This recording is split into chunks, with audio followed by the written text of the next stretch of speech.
Hola, hola, bienvenidas y bienvenidos a un nuevo episodio de Nosotras Talks, el podcast de Revista Nosotras, espacio producido por Alianza Creativa Comunicaciones. Aquí hablamos con quienes están moviendo las estructuras corporativas desde dentro.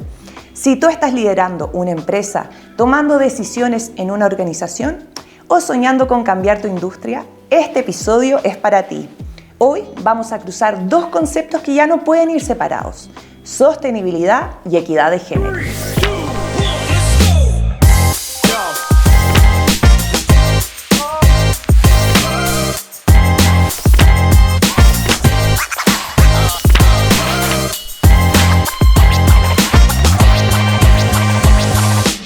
En este quinto capítulo nos acompañan dos personas que admiro profundamente, y no solo por lo que hacen, sino por cómo lo hacen. Francisca Yuneman es abogada, presidenta ejecutiva de Chile Mujeres y una de las voces más influyentes cuando hablamos de igualdad laboral. Y Gonzalo Muñoz, un referente regional en sostenibilidad, empresario experto en economía regenerativa y champion de la COP25. Bienvenido Francisca, Gonzalo, es un honor tenerlo acá entre nosotras. ¿Cómo están ustedes? Muy bien, gracias a ustedes por esta invitación a conversar. Y acá con Gonzalo, ¿para qué hablar del privilegio de estar con un hombre de este nivel que hace un aporte de ese nivel a nuestro país y al mundo? Muchas gracias, Camila, Francisca. Un gusto estar con ustedes y absolutamente la misma opinión. Un gusto estar con una líder en tantos temas, particularmente para poder hablar del rol de la mujer en el mundo laboral, en nuestra sociedad. Privilegio estar contigo, Fran. Bueno, ustedes son los invitados porque creemos que equidad y sostenibilidad van totalmente de la mano, a pesar de que te quiero confesar algo, Francisca. El tema de equidad en algunas personas todavía genera cierta distancia. ¿Qué piensas tú acerca de eso? Es sorprendente que produzca distancia porque la equidad tiene su fondo en la justicia. Tiene relación con dar a cada uno lo suyo y no dar a todos lo mismo, sino que en razón de sus méritos, en razón de sus esfuerzos, en razón de sus capacidades. Y lo que tanto hemos repetido desde el final del año pasado, cuando ya veíamos que se estaba generando esto como si la equidad fuera un movimiento woke, cosa que bien sorprendente, es volver a las bases del trabajo sistemático por generar países y un mundo en que todos los seres humanos tengan la base de la justicia, que es la igualdad de derechos y la igualdad de oportunidad. Entonces, esas personas que tienen ese como rechazo a la equidad, mi invitación es que vuelvan al pensamiento clásico de lo que es el fundamento de la construcción de sociedades más justas. Perfecto, vamos a partir contigo, Francisca, hablando de este proyecto de ley de sala cuna universal. Se ha presentado en diversas ocasiones. Cuéntanos cuáles son los avances en este año, cómo se ve proyectado. Bueno, son como prácticamente 3 décadas de 27 proyectos de ley de sala cuna. Hay un consenso absolutamente transversal, Camila, como tú sabes, de que una ley que buscaba ayudar a las mujeres finalmente se estableció en el tiempo como una barrera a la contratación de mujeres y en una ley completamente excluyente de la mayoría de ellas, porque eso es cuando van evolucionando las realidades y las leyes se han quedando estancadas y falta estos acuerdos políticos y consensos básicos. ¿Y eso por qué? Porque tenemos una legislación que le dice a la empresa o a las organizaciones: si usted contrata a la mujer número 20, tiene que pagar sala cuna a todas las madres y solo a las madres, además. Y si usted contrata solo 19 mujeres, usted no le tiene que pagar sala cuna a ninguna. Eso te lleva, obviamente, a poner el techo en la mujer número 19. Te lleva a excluir de este derecho a todas las madres que trabajan en organizaciones con menos de 20 mujeres y además excluye al padre en su rol de cuidado. Y entonces esta ley no solamente limita la contratación de madres, no solamente limita el apoyo a la natalidad, sino que además enquista el rol de cuidado en las mujeres y carece la contratación. Nosotros tenemos niveles de desempleo en las mujeres mucho más grandes tenemos informalidad, y si es que uno ve a aquellas que tienen niños o niñas menores de 3 años, los indicadores laborales aún son peores, y si es que nos vamos a los quintiles de menores ingresos, es una realidad completamente distinta con respecto a las mujeres de los quintiles más ricos. Entonces, hay una oportunidad tan bonita por el TAC, en un país que necesita tantos acuerdos, que yo creo que mi esperanza es que este año finalmente podamos sacar el proyecto de ley, el último que presentó el gobierno a través de una indicación sustitutiva, para lograr algo como país, que los distintos sectores políticos se unan en torno a algo que los va a beneficiar a ellos. O sea, yo creo que esto no es para la próxima administración, y es para ahora. Y yo te pregunto como emprendedora, ¿qué pasa con las personas que trabajan independiente en ese proyecto de ley? La incluye, esa es la gracia, que también incluye es un proyecto de ley que incluye derechos a la cuna para madres y padres de niñas y niñas menores de 2 años, y tú también a través de una cotización adicional que es muy bajita, un 0,2, obviamente el Estado también tiene que aportar si es que no alcanzara, y se incluyen a las trabajadoras de casa particular y trabajadores de casa particular y a las personas que trabajan de forma independiente. Y una de tus banderas también es la corresponsabilidad parental. Han cambiado las generaciones, hoy día también vemos a los papás mucho más comprometidos con cosas que en otros tiempos pensaban que eran como temas de mujeres, pero en el fondo tú traes acá la corresponsabilidad parental, que también es parte de una cultura. Entonces podemos verlo como de manera empresarial, pero ¿qué pasa también dentro de las casas? Bueno, es que la corresponsabilidad parental finalmente es lo que pasa al interior, ¿cierto?, del hogar, pero eso requiere necesariamente de las condiciones laborales de las personas. O sea, si tú no tienes adaptabilidad laboral, no puedes ejercer la corresponsabilidad parental. Y además tenemos derechos que están muy asociados a la maternidad y muy poquitos a la paternidad. Tenemos 10 derechos asociados a la paternidad en nuestro Código del Trabajo, y solo 5 a la paternidad, y además con alcance mucho más pequeño. O sea, no tenemos un marco legal que nos ayude, ¿ya? Pero la gracia es que las empresas sí tienen la posibilidad de entregar todas las herramientas de adaptabilidad laboral legales que existen, y entregar por sobre la ley mayores posibilidades, que eso es lo bonito del sector privado. Bueno, en el sector público tú solamente puedes hacer aquello que expresamente la ley te permite hacer. La gracia del sector privado es que puede construir por sobre la ley todo lo que quiera a través de buenas prácticas, buenas políticas, y pueden crear lo que se imaginan, pero teniendo esta base de la aplicación de las posibilidades que te da el marco legal. Entonces la corresponsabilidad parental va necesariamente entrelazada del ejercicio de los derechos maternales y paternales, la creación de beneficios por sobre la ley para madre y padre, y la adaptabilidad laboral de forma igualitaria, ojalá, para madre y padre. También otro de los temas que tú tocas es cómo se penaliza un poco la maternidad y la caída también de la tasa de natalidad. ¿Cómo ves esto ligado también? Por ejemplo, yo tengo 38 años y yo hablo con las mujeres de mi edad, y es un tema que uno siente entre elegir entre ser madre, ser una profesional productiva. ¿Cómo lo has trabajado tú también en temas empresariales? Es que la natalidad está directamente relacionada nuevamente con las condiciones laborales. Si tú le preguntas a las personas, nosotros hicimos un estudio de opinión ahora para el 8M junto con Descifra.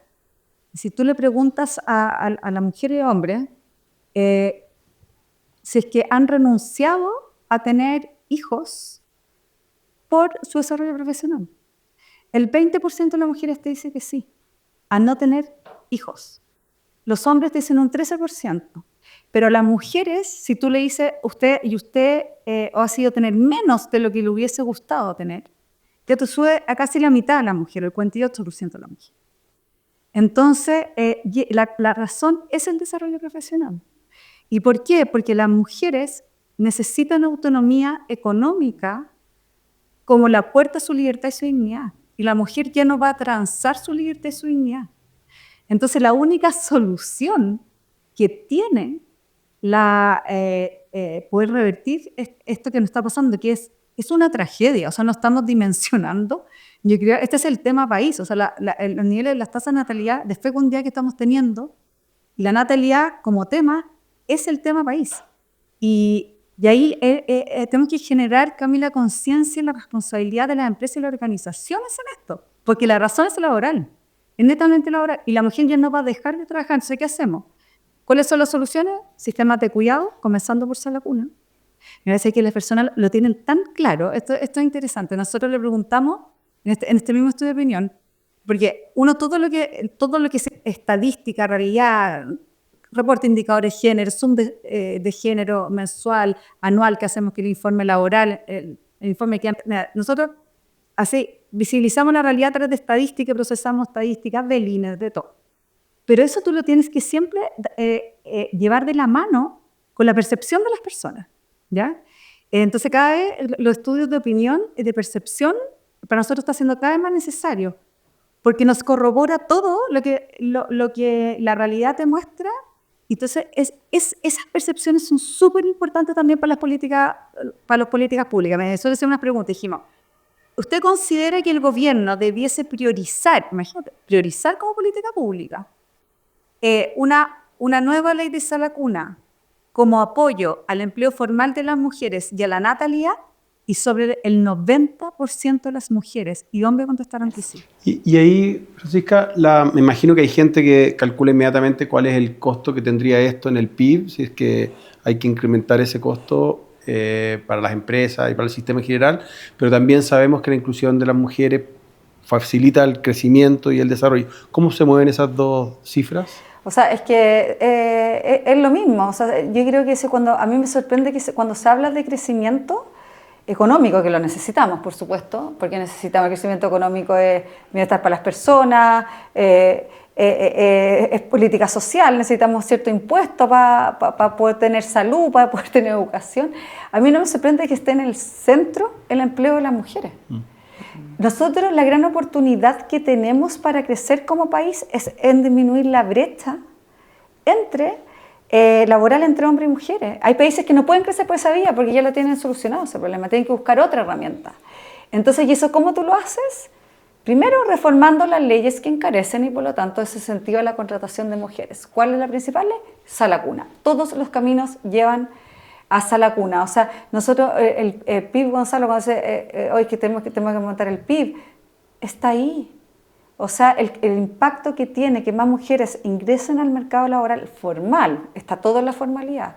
No necesitamos subempleo y más encima subempleo informal, que eso ya es como el peor de los escenarios. O sea, tú trabajas menos de lo que puedes si quieres o en trabajos de menor calificación de acuerdo a tu estudio y más encima si eso está en la informalidad, es lo peor. Y esos escenarios además son peores en las mujeres. ¿Y por qué se produce eso? Por la falta de flexibilidad, por el encarecimiento de la contratación, por las leyes que encarecen la contratación de mujeres. Y cómo empezamos de forma concreta y cuál es la que mayor impacto va a tener, que tiene además impacto en la natalidad, es la reforma a la ley de Sala Cuna vigente. ¿Hay algún país que te inspire, que admires porque ya va mucho más avanzado en estos temas? Bueno, los países nórdicos en general tienen una política de corresponsabilidad parental muy potente, pero yo soy súper reacia de llevar políticas externas como si fueran a funcionar igual en nuestra cultura. La realidad diferente. Claro, o sea, porque tú cuando dices, no, es que ya toda la Unión Europea se suma, ¿cierto?, a la ley de cuota obligatoria del 40%, eso es súper bien, pero tienen una realidad laboral completamente distinta a la nuestra. O sea, nosotros está súper bien que estimulemos de forma positiva a través de una cuota recomendada que llaman mujeres en los directorios, porque trae un montón de beneficios para otras mujeres que no son directoras, pero nuestro problema está en las mujeres de los quintiles de menores ingresos. Y esos países no lo tienen, y esas mujeres no tienen redes de apoyo, no hay un sistema nacional de cuidado que les dé apoyo, no tienen una red de Sala Cuna y jardines infantiles que realmente sean efectivos, no tienen el derecho a Sala Cuna porque no trabajan en empresas grandes con 20 más mujeres contratadas. Entonces tenemos que comprender que cuando nosotros hablamos de brechas laborales, siempre tenemos que hablar entre hombres y mujeres porque es un mundo muy distinto, con problemáticas muy distintas, con brechas que afectan a las mujeres muy profundas, pero entre las mismas mujeres también. Si nosotros nos vamos al quintil más rico del país, estamos con los países más desarrollados del mundo. pero en el quintil más pobre, de los menores ingresos, tenemos un desempleo del 27%. Eso triplica el promedio de mujeres a nivel nacional. Tenemos así un grupito que tiene trabajo formal. Entonces, en verdad, tenemos que preocuparnos de ese grupo y tenemos que poner todo nuestro esfuerzo de políticas públicas ahí y privadas. Yo creo que hay otro elemento, y es un elemento cultural, porque cuando uno piensa en los países nórdicos, por supuesto hay una visión de sociedad del rol del hombre y la mujer, de la pareja, totalmente distinto. Sí. Me tocó hace poco constatar el poco uso que hacen los hombres del postnatal parental. Y en muchos casos, cuando se lo toman, a la semana están llamando al jefe, ese jefe, yo podré volver, porque culturalmente los hombres no estamos tan adaptados a hacernos cargo de las labores domésticas. Entonces, yo creo que hay un poquito de un elefante en la sala también acá a los hombres, inconsciente o conscientemente, medio que les conviene o nos conviene el que esto se continúe así, porque lo que ocurre en la práctica es que la mujer se hace cargo de tareas que a los hombres naturalmente no les acomoda. O sea, yo creo que ocurren las dos. Así. Y entonces esto requiere también un cambio cultural, porque el quick win, o sea, el win-win económico, como dice Francisca, es absoluto. ¿Sí? Yo creo que no necesitáis más datos para constatar de que efectivamente se necesita mayor equidad y llegar a un nivel de incorporación de la mujer pleno, igualitario, etc. Pero llegamos a un punto donde eso va a requerir que los hombres estemos dispuestos a hacer tareas que tradicional, culturalmente, están puestos en las manos de mujeres. Cuidado de los niños, de los adultos mayores, de la persona enferma, el hacer el aseo en la casa, el cuidar a los niños y llevarlos al colegio, el cocinar. Son todas tareas que en nuestra cultura, a diferencia de los países nórdicos, están anclados en eso lo hacen las mujeres. Y estoy totalmente de acuerdo con lo que dice Francisca, y mi experiencia en mi mundo familiar y laboral es tal cual. La razón de la baja de natalidad tiene que ver con que las mujeres no tienen facilidades para tener un trabajo y ser madre al mismo tiempo. Y eso tiene que ver con las leyes, tiene que ver con generar un cambio cultural y organizacional en las empresas, pero tiene que ver también con que seamos capaces de evolucionar como sociedad hacia una sociedad donde efectivamente esos roles, esas tareas tradicionalmente femeninas, sean tareas que los hombres estamos felices de hacer y orgullosos de hacer. Ese cambio yo lo veo como, y quizás más en ciertos quintiles de la población. Oye, y a todo esto, lo que dice Gonzalo es fundamental, porque lo que se está produciendo en el mundo, y hay movimientos que es súper sorprendente, o sea, que realmente lo que quieren es que la mujer se quede nuevamente en el hogar, y exclusivamente en el hogar. Y esa cuestión está agarrando mucha fuerza. Y lo que tienen que comprender es que las mujeres no se van a quedar exclusivamente en el hogar, porque la mujer ya no puede depender siempre de un otro. ¿Ya? Entonces, ¿y por qué vienen estos movimientos? Incluso movimientos en los jóvenes, casi para tratar de generar la conciencia de que este es un sexo inferior. Que esto que éramos iguales no es así. No éramos iguales. No, las mujeres no eran igual inteligentes, no tenían las mismas capacidades. Su rol es otro, su rol es distinto al hombre. Y esa cuestión que uno pensaba que ya no iban a pasar en el mundo, están pasando. O sea, la conciencia que uno cree, o sea, vámonos a Afganistán. O sea, en Afganistán, como Mary Streep también dijo, o sea, los pájaros pueden cantar en una plaza, la mujer en un espacio público, la mujer no lo puede hacer. O sea, a mí me consternan los movimientos que se han ido gestando, que estas cosas hay que tener mucho ojo, porque uno no sabe hasta dónde puede llegar. Y a mí me sorprendió, el otro día un hombre muy inteligente que vive en Estados Unidos me dijo, oye, si lo que hay que volver a hacer para solucionar este problema es volver a darle el valor a que la mujer tenga como exclusivo trabajo el cuidado de la familia. Y la única solución dije es que tú estás completamente mal. Uno pensaba que de repente, o sea, bueno, vienen luchas diferentes desde el derecho a voto, que incluso había hombres, movimientos que estaban contra eso, y uno piensa que de ahí sería solo avance. Una persona que quiere ser presidente de la República cuestionó el derecho a voto de las mujeres en nuestro país. Entonces, lo que dice Gonzalo, de que esto realmente, entonces, no es que nosotros no queramos la familia, o sea, yo soy madre de 3 niños, para mí mis niños es lo más maravilloso que hay, es que acá se requiere un equilibrio donde todos los seres humanos se desarrollen en la esfera familiar, social, económica, política, ¿te fijas? Y eso es lo que no podemos evolucionar, y estamos en riesgo que evolucionemos. Sí, yo pienso, ¿no? ¿Cuál es la razón de este castigo a la mujer? ¿No? Porque aquí lo que estamos hablando es por qué a la mujer se le castiga en diversas formas y muchas de ellas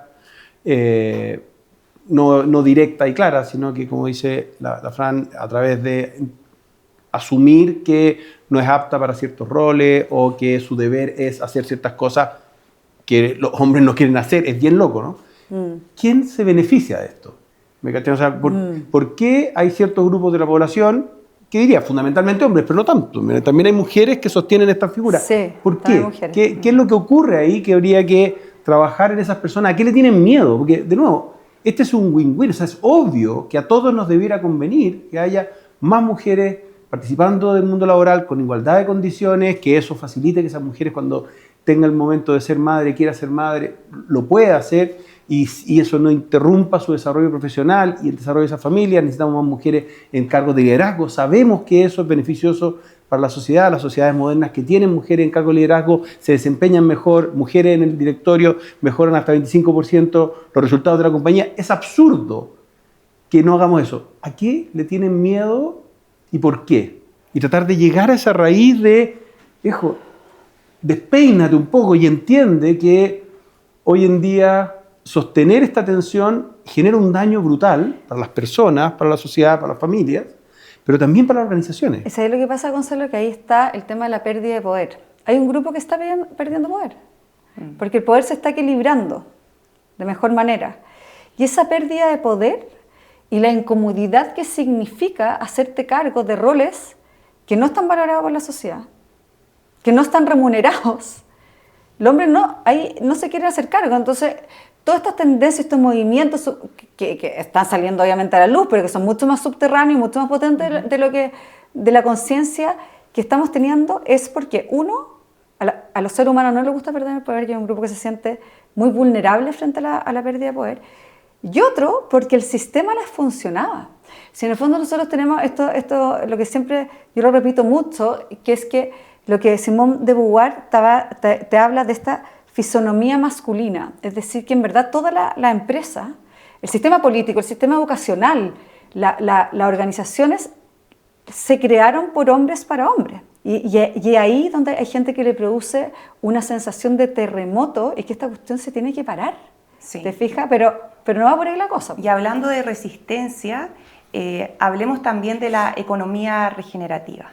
Yo te voy a poner en una situación ficticia. Si tú te sentaras frente al comité de inversiones de una empresa tradicional, ¿qué argumentos? Ayer estuve al frente del comité de inversiones de una empresa Entonces, tradicional. cuéntame, ¿qué argumentos financieros, sociales y ambientales usaste para convencerlos de que esta es la nueva forma de hacer empresas?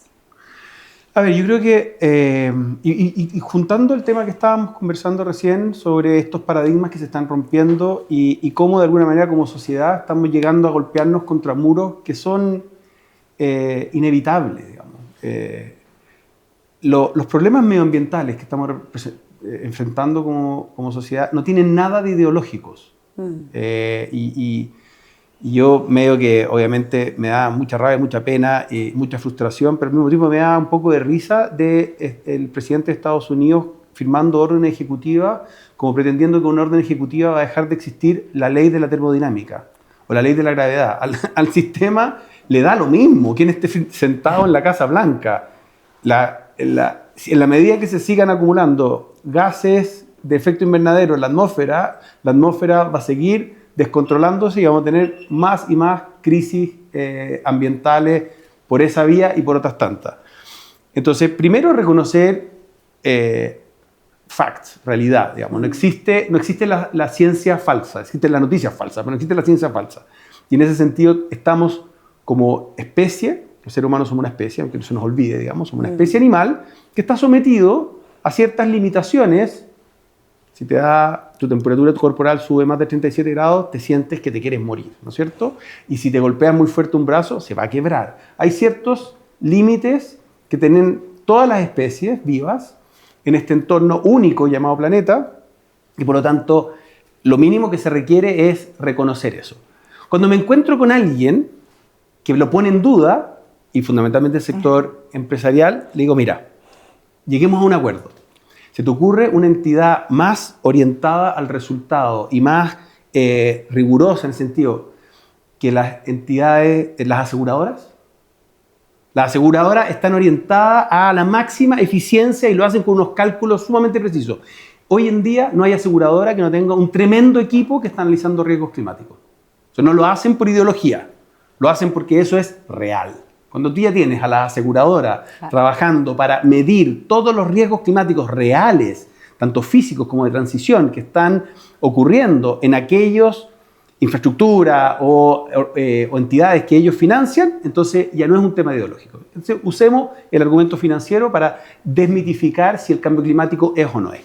Pero a continuación, saquemos también la parte ideológica. Hoy en día la cantidad de tecnologías que están avanzando a una velocidad extraordinaria en materia de descarbonización te muestra que el mayor riesgo es quedarse anclado en las tecnologías obsoletas, y vamos a usar algunos ejemplos, por ejemplo, el del vehículo eléctrico.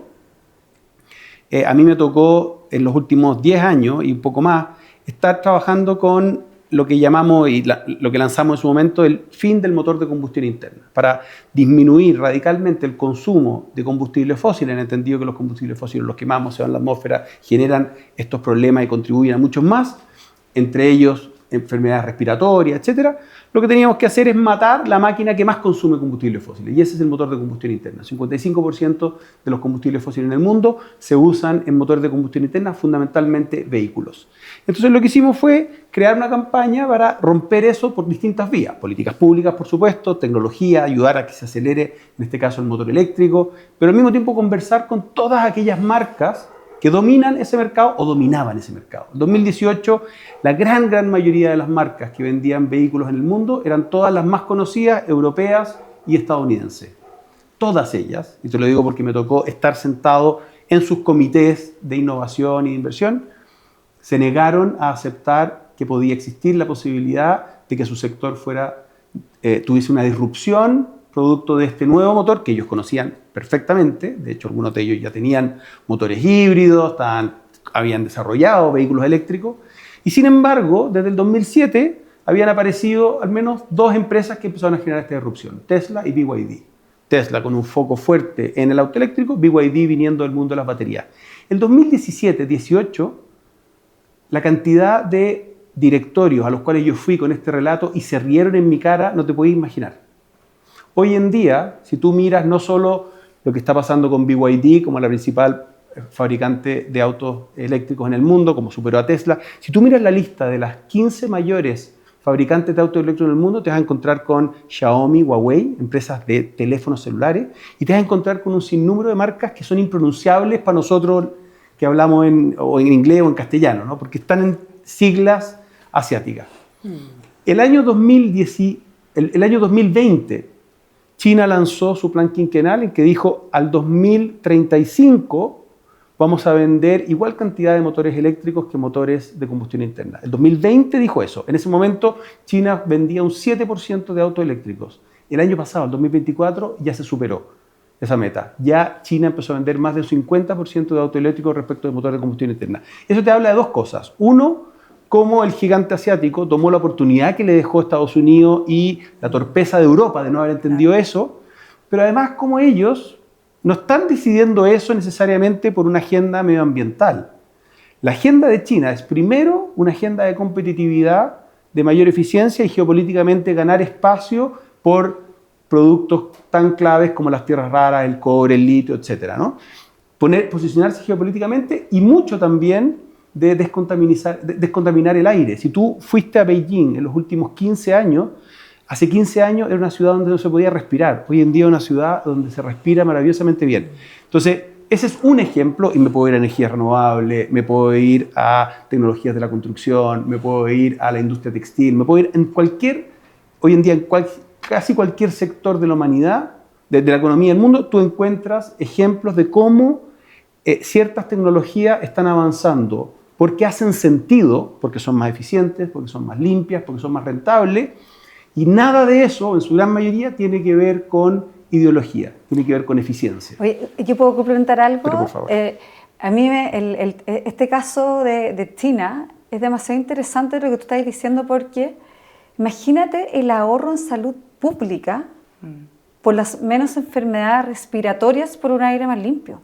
O sea, esto es puro gigante. negocio. Es gigante. Es puro business, ¿cachai? O sea, al final es realmente, o sea, ojalá, y yo espero que les preocupe a las personas que respiren aire, pero al final impulsar esto al nivel de beneficios colaterales que tiene y cómo los países finalmente son infinitamente más sustentables, sostenibles, solamente por el hecho de usar energía eléctrica. O sea, finalmente tú vas generando un ecosistema, y ojalá pase en Santiago, si en Santiago Sí, todos los años el nivel, guagua recién nacida muriéndose por el aire, personas hospitalizadas, los virus respiratorios, y es imposible que no pase con un aire como el que tenemos. O sea, después llega septiembre con vientecito, todo el mundo se lo olvidó. Entonces, ojalá que tomemos la lección en nuestra, y no solamente Santiago, tenemos otras regiones, Coyhaique, Temuco, o sea, en fin. Y imagínate el ahorro en salud pública. Es gigante. Entonces son co-beneficios de esta agenda. Tú me dijiste, ¿cómo le hablo yo a un grupo de inversionistas? Después, normalmente lo que hago en ese grupo de inversionistas, digo, dime cuáles son tus sectores más importantes y trabajamos cada uno de ellos en función de cada uno de los países. O sea, hoy en día esa información está totalmente disponible y nos toca trabajar incluso con entidades financieras, bancos, a nivel de su cartera de inversión para que la descarbonicen y en eso obtengan una serie de beneficios. Ahora, además de eso, vienen un montón de co-beneficios. Como decía Francisca, hay un co-beneficio en la salud de las personas, evidente, ¿no? En la salud de los niños, de los adultos mayores, menos enfermedades y por lo tanto un costo menor, pero también hoy en día las empresas están siendo capaces de encontrar en la agenda de descarbonización una posibilidad de relacionarse mejor primero con su público interno. Hoy en día el público interno, mientras más sofisticada es la organización, más está necesitando tener este relato, esta narrativa puesta en el modelo de negocio y en la forma de operar. Segundo, en sus posibilidades de acceder a inversión. Hoy en día, si bien es cierto, estamos pasando por un momento complejo, fundamentalmente en Estados Unidos, en el resto del mundo sigue avanzando el concepto de finanzas climáticas y finanzas medioambientales, donde la expectativa es que esas finanzas no solo sirvan para proyectos, modelos de negocio, tecnologías, entidades que no solo tengan el mínimo impacto negativo, sino que empiecen ya a operar sobre la lógica de regenerar servicios ecosistémicos. Hemos llegado a un punto donde el nivel de estrés que le hemos puesto a este ecosistema maravilloso llamado Tierra nos exige empezar a mirar aquellos espacios que podemos y debemos recuperar y buscar los modelos de negocio. El año pasado hicimos un mapeo a nivel global, son aproximadamente 1,5 billones de hectáreas en el mundo que se han degradado producto de un mal manejo fundamentalmente de la agricultura y la ganadería. Y hoy en día estamos justamente en una agenda concreta de estructurar los modelos de negocio desde el sector agrícola, del sector forestal, para recuperar esas tierras degradadas. En la recuperación de esas tierras degradadas se produce, por supuesto, economía a partir del producto que esté generando, pero al mismo tiempo se pueden incluso restablecer algunos ciclos hidrológicos, combatir la sequía, producir más y mejores alimentos, favorecer a las comunidades rurales, facilitar, por ejemplo, el que menos personas sientan la necesidad de emigrar desde las zonas rurales a las ciudades, donde normalmente se produce no solo un estrés para las familias, para esa ciudad, esas personas suelen vivir en condiciones muy precarias, suelen habitar en viviendas que las exponen aún más a la crisis climática, ya sea por golpes de calor, inundaciones, pero además en ese proceso muchas veces se produce un desbalance brutal en la sociedad y en la familia, donde las más expuestas suelen ser mujeres y niñas, ¿no? Ya sea porque se quedaron en un entorno rural mucho más expuestas o porque fueron desplazadas a un entorno urbano absolutamente inestable. Claro, y además que sean cambios que la empresa viva desde el corazón. Sobre el agro, yo trabajé muchos años como periodista agro, así que conozco muy bien la realidad y además he hablado con una empresaria que es Leonora Sepúlveda, que es fundadora de Agrocare. ella trabaja los productos sustentables en el campo. Por ejemplo, la uva principalmente, muchos pajaritos vienen y la pican, entonces ella hizo un trabajo más holístico que también le ha costado integrar en estos empresarios, dueños de campo que son mucho más tradicionales, que a veces no creen o a veces lo ocupan como de manera de marketing. Existe también el greenwashing, que es un tema también. ¿Cómo logras tú hacer la diferencia o cómo llegas también a, me imagino cuando vas como tu consultora, hay mucho de eso, entonces tienes que llegar a replantear que esto también venga desde el modelo de negocio, más allá que del marketing en general? A ver, en ese sentido, una de las cosas que nosotros usamos, y en mi caso particular, yo durante muchos años fui CEO de empresas, llamémoslas tradicionales. Yo sigo siendo agricultor, tengo una viña y produzco mi propio vino en condiciones de agricultura de secano, con una serie de complejidades que hemos ido abordando, con 100% de energía renovable, trabajando con la biodiversidad y buscando todos los beneficios que me permiten esas prácticas para posicionar el producto en el mercado de manera más competitiva, poder vender el producto más caro porque tiene esas ventajas. Yo creo que es importante a cada empresario o empresaria hablarle en su lenguaje. Y por lo tanto es muy, muy importante para nuestro equipo tener expertos que han tenido las manos en el barro, digamos, y saben exactamente cuáles son los dolores que tiene una empresa y no ir a hablarle a alguien que, digamos, sobre la teoría o lo que dice la academia o un paper, sino que en función de cuál es la realidad que enfrentan, entendiendo que es real que lo primero que necesita una empresa es poder subsistir, tener rentabilidad para poder pagar los sueldos. Digamos, nosotros siempre decimos, la rentabilidad a una empresa es como el oxígeno a las personas. Necesitamos eso para poder sobrevivir. Pero nadie debiera decir que nació y vivió solo para respirar. Debiera haber algo adicional, ¿no? Entonces entendámoslo como una condición y una vez que esa condición está dada, veamos qué más podemos hacer y en ese qué más podemos hacer, cómo podemos, por un lado, beneficiar el modelo de negocio de la empresa y al mismo tiempo dejar un entorno mejor porque esa empresa existió. Yo, la provocación que suelo hacerle al empresariado es, imagínate que tu empresa le va extraordinariamente bien, le va mejor que cualquier proyecto o presupuesto que tú podrías haber imaginado. Después de eso, ¿el mundo está mejor o está peor? Mejor. ¿Y está mejor para todos o está mejor solo para unos poquititos? ¿No? Entonces, ese análisis, no, evidentemente es un análisis duro, ¿no? Porque efectivamente hay gente que puede llegar a entender que, chuta, mi modelo de negocio, mi compañía, no necesariamente es buena para el mundo. Porque, yo qué sé, porque vendí tanto que en realidad dejó una cantidad de residuos brutal. O vendí tanto que dejó una cantidad de contaminación brutal. O crecí tanto que arrasé con un bosque, no sé. O contribuí solo a la desnutrición o a la malnutrición de la gente. O sea, vale la pena hacerte ciertas preguntas o contribuí a la inequidad dentro de la sociedad porque estaba enfocado en mi modelo de negocio, solo empleaba hombres de cierto rango etario y de ciertas características. Entonces, hacerte esa pregunta y después contestarla adecuadamente, ¿no?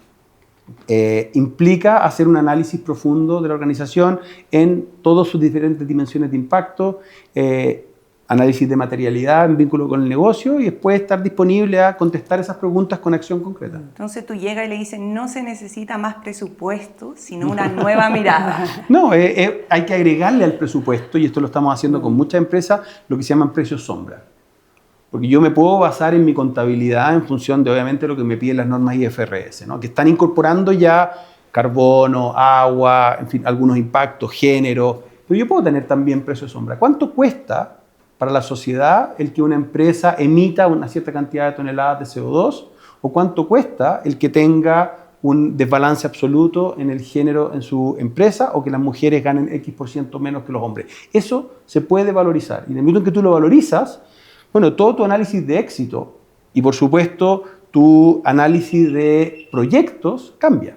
Empiezas a tener valores distintos de retorno sobre las inversiones y retorno sobre las ventas en función de hacerte las preguntas correctas y colocarlas en el lenguaje en que las empresas, el lenguaje que las empresas utilizan para medir si me fue bien o me fue mal. Bueno, vemos hoy muchas mujeres liderando en sostenibilidad Y también, Francisca, tú trabajas para que más mujeres estén en directorios, en altos cargos. A partir de eso, bueno, tú has planteado el modelo cumplir o explicar. A partir de eso, ¿cómo buscamos tener mujeres gestoras de impacto y que no solo estén también solo como un número más, sino que estén en la mesa tomando decisiones estratégicas? Sí. Bueno, yo no trabajo para que más mujeres lleguen a cargos de liderazgo ni a directorio. Eso no es mi pega. Visibiliza él. No, la pega que hacemos en Chile Mujeres es que todas las mujeres puedan tener igualdad de derechos y oportunidades laborales. Y como hablamos antes, quienes más la necesitan son las mujeres que nunca van a llegar a los directorios ni a los cargos de liderazgo, y no van a ser mujeres que van a estar acá en una entrevista contigo, no van a ser mujeres que tienen grandes sueldos. Ahí está el corazón de Chile Mujeres.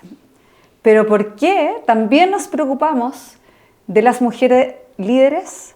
Y no solamente mujeres líderes, hombres líderes que se preocupen de estos temas. Justamente porque esos lugares donde tú puedes tomar las decisiones es donde se pueden hacer los cambios que necesitamos para que sea un país más justo para todas las personas, y la mitad de esas personas son mujeres. Es una herramienta, Cami, es una herramienta. Y no solamente es un tema de justicia, porque todas las mujeres, independientes donde nacen, tienen que poder desarrollar todas sus capacidades y todos sus talentos, pero hay algunas que, hay un grupo que tiene el camino muchísimo más difícil que otras. La gracia que hay es que tienen el camino un poquito más fácil porque han accedido mejor en nivel de educación, porque tienen redes de apoyo en el cuidado y pueden definitivamente llegar a cargos de liderazgo, es para que se preocupen y hagan los cambios necesarios para las otras mujeres. Es decir, para que sigan cumpliendo ellas el rol histórico que han hecho las mujeres que nos antecedieron de abrirle la puerta a otras mujeres. Ese es como el lema que tenemos también en nosotros. Exactamente, es decir, nosotros las mujeres que estamos en estos lugares, no estamos, incluso todas las mujeres que vivimos en este momento de la historia de la humanidad y que tenemos derechos, ¿cierto?, civiles, tenemos derechos políticos, falta todavía para la igualdad de los derechos civiles, para que hablar de la igualdad en derechos y oportunidades laborales, pero no solamente estamos acá por nuestras capacidades y por nuestros méritos. Estamos acá por nuestra inteligencia, por nuestras capacidades, por nuestros méritos y porque hubieron otras mujeres que nos abrieron puertas y otros hombres justos que también abrieron puertas. Y eso es lo que nunca tenemos que olvidar. No me preocupa mucho cuando se dice más mujeres en los directorios y no se habla de qué es lo que tú buscas con eso. Tienen que haber mujeres en la toma de decisiones y tienen que haber mujeres en la toma de decisiones porque ellas no tienen los sesgos que involuntariamente, y no porque sean malas personas, los hombres los tienen, porque no lo han vivido. Los hombres no van a estar embarazados, los hombres no van a ganar menos por el hecho de ser hombre, los hombres no tienen las leyes que encarecen su contratación, los hombres no saben lo que es estar ahí antes del prenatal o en un postnatal, o quedarte sin empleo sola a cargo de una hija, por ejemplo.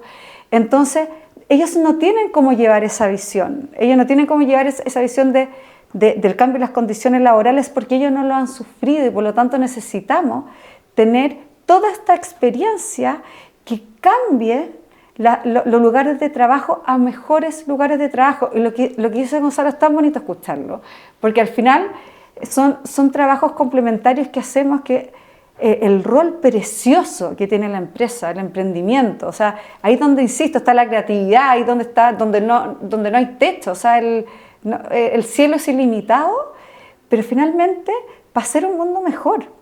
Eso es lo que tenemos que dejar, un mundo mejor para el mundo en sí mismo y para las personas que habitan y para las generaciones, para quienes, ojalá que tengamos, ¿cierto, Gonzalo? Después nietos, porque ahora está todo como está, ¿viste? Estos últimos reportajes de estos como abuelos en luto, así como los que pudieron ser abuelos, pero no fueron porque no van a estar naciendo niños. En fin, entonces ojalá, yo creo que lo que hay que llenar es de sentido, de espíritu. Yo creo mucho que el ser humano tiene un anhelo esencial en su alma de buscar la felicidad, de hacer el bien y dejar acciones de justicia. Yo creo mucho en esa bondad y ahí es donde está la esperanza y por eso trabajamos por los cambios, porque los creemos posibles. Y a propósito de abrir puertas a otras mujeres, me tocó reportear el nombramiento de Susana Jiménez, la votación. Fue maravilloso también como periodista vivir ese momento porque Sí. uno sabe que estaba en un hito histórico. Pero hay algo en su discurso que me llegó mucho. Yo no estoy aquí por ser mujer, sino por mi trayectoria, Totalmente. Absolutamente. por ser un Absolutamente. talento. Y lo importante es que yo abro puertas para que vengan, o sea, soy la primera de muchas más que vengan. Ah, Y exactamente. eso fue muy emotivo Sí. y le llegó mucho a las mujeres que estaban principalmente ahí. Sí, estuvo muy bien la Susana en su discurso, pero es un discurso con convicción. Eso fue lo bonito que tuvo. Y no tengo ninguna duda de que estas mujeres líderes que están haciendo cambio desde ese lugar, y yo soy una admiradora de muchas de ellas, y efectivamente están ahí por sus méritos. Por eso hay que tener mucho ojo y mucho cuidado con la obligatoriedad y con las cuotas obligatorias, eso, porque la obligatoriedad te invisibiliza el mérito. Claro. Si la Susana, por ejemplo, la CPC hubiera dicho, ahora va a ser obligatorio elegir una mujer, porque en la historia de la CPC nunca hemos tenido una mujer, así que ahora en los estatutos vamos a poner que cada 5 años sí o sí tiene que haber una mujer, se le invisibiliza inmediatamente el mérito objetivo que tiene la Susana para haber sido la primera mujer presidenta de la CPC. Así que mucho cuidado en un país, en la cultura como la nuestra, la obligatoriedad. Gonzalo, tú tienes 3 hijas. Sí.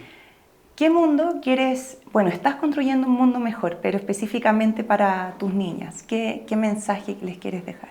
O sea, ya son grandes, por lo tanto, yo creo que ya pasó la época de darles mensajes. Y eso con lo que te quiero decir es, ellas están construyendo su propio mundo, ¿no? Y es un mundo donde la igualdad es básica. Por supuesto que yo quiero que si el día de mañana ellas deciden ser madre y por lo tanto regalarme la posibilidad de ser abuelo, o sea, porque eso no puso en riesgo ninguno del resto de sus sueños, ¿no? Y que ellas tuvieron la posibilidad, como lo estoy viendo hasta ahora, de ser profesionales que están enfocadas en lo que ellas más quieren soñar, y para ellas y para el mundo. Inevitablemente las 3 fueron adoctrinadas en temas de sustentabilidad, por lo tanto las pobrecitas están ya seteadas para perseguir. Ahí no hay libertad. Pucha, lamentablemente venía desde la abuela, y por lo tanto se ve que las 3 tienen un foco muy fuerte puesto en su sensibilidad y conocimiento de los desafíos que estamos enfrentando como humanidad y ponerse a disposición de ellos. Y eso a mí me llena de orgullo. Entonces yo creo que hoy mi único mensaje es: sigan, vuelen, sean la mejor versión de ustedes mismos. No tengo ninguna duda de que van a ser mujeres de altísimo impacto positivo. Ya lo están siendo. Maravilloso. Última pregunta, porque ya estamos en el tiempo y bueno, estábamos hablando recién de cocinar. Ahora vamos a llegar un poco a eso, pero yo les propongo hacer una receta práctica con 3 ingredientes para que una empresa tome este año y lleve de la mano la sostenibilidad con equidad. ¿Les parece? ¿Cuál sería tu primer ingrediente, Gonzalo? A ver, yo voy a provocar un poco lo que acaba de decir la Francisca, porque yo, si bien comparto plenamente el que las cuotas tienen ese factor de disminuir el mérito, a mí me perturba cuando aparecen esas fotos en que son todos hombres, ¿no? Y yo pertenezco a una agrupación que se llama Hay Mujeres, en que los que participamos ahí somos hombres que nos negamos a, por ejemplo, como mínimo, participar en un panel donde hay puros hombres. Bueno, y que es un poco lo que vamos a hacer ahora con la fotografía de la portada. Como 2 hombres, 2 mujeres en equilibrio, trabajando por la causa. Y eso para mí también es muy importante, porque también me han escrito hombres. ¿Por qué nosotras y no todos nosotros? Me escribió hace como 3 días un evento que vamos a tener el lanzamiento y me puso un hombre: me siento discriminado. Lo hablé de hecho con la Yoli, que me aconseja mucho desde la perspectiva de género en llevar todo esto.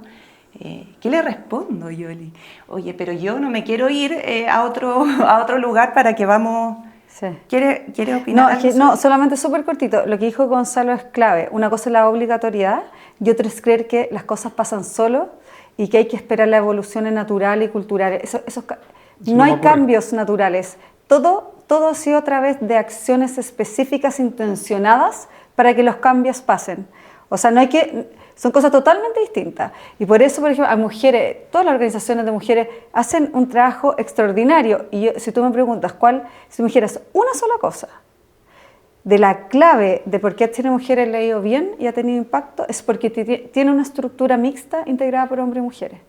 O sea, tú no puedes hoy en día tener organizaciones cuando tú encima trabajas por el valor de la diversidad y lo que eso aporta a la sociedad para que todas las personas estemos ahí, junto a hombres y mujeres, es tú privarte a ti misma de esa riqueza. Se quería complementar porque es clave lo que dijo Gonzalo. Fran, ¿y tu ingrediente? No, yo tengo un solo ingrediente para la empresa. Esto no va a ser comida procesada, va a ser una sola. Yo estoy convencida de que el gran tema empresarial para este 2025, igual como fue el acoso el 2024, es la igualdad salarial entre hombres y mujeres. Invitar a quienes nos van a leer, quienes nos van a escuchar, que descarguen un nuevo proyecto de Chile Mujeres, que es un informe legal mensual, y el primero que hicimos en marzo de este año fue sobre todo lo que es la ley vigente de igualdad de remuneraciones para que la apliquen a rajatabla y evitemos sobreregulaciones que finalmente terminan encareciendo de forma indirecta la contratación de mujeres, como judicializar este tema. ¿Esos informes están en la página web? Chile Mujeres, mira, ustedes todos pueden descargar gratis todo nuestro informe estadístico, legales, las guías legales con todo el marco legal en acoso, en corresponsabilidad parental, adaptabilidad, con sugerencias de buenas prácticas por sobre la ley. Todo lo descargan gratis en chilemujeres.cl. Ese es el tema y para eso hay que medirse, ver cómo está en brecha salarial. La tienen, no hay ninguna empresa que no la tenga. La tienen que descubrirla, para eso hay que aplicar instrumentos. Nosotros tenemos uno, que es el instrumento de equidad empresarial, el instrumento de equidad salarial junto con FK Economics, y de ahí poder gestionar para terminar con este problema en la organización. Perfecto, muchas gracias Francisca, Gonzalo. Es un honor de que sean parte de estas conversaciones que a veces incomodan, pero finalmente generan conciencia para nosotros, para las nuevas generaciones que también estamos trabajando. Nosotros somos un medio también donde visibilizamos voces de mujeres. También hay inequidad en los medios, se busca más hombres expertos en cierta materia, siendo que hay muchas mujeres que son voces y eso es lo que queremos reunir también en Revista Nosotras. Así que estoy encantada y ahora viene, para las personas que están viéndonos, vamos a hacer una portada maravillosa que refleje todo lo que hacemos, el trabajo desde hace 8 años con nosotras. Así que nos vemos en otro capítulo de Nosotras Talks y espero que les guste esta 6ª edición de Nosotras.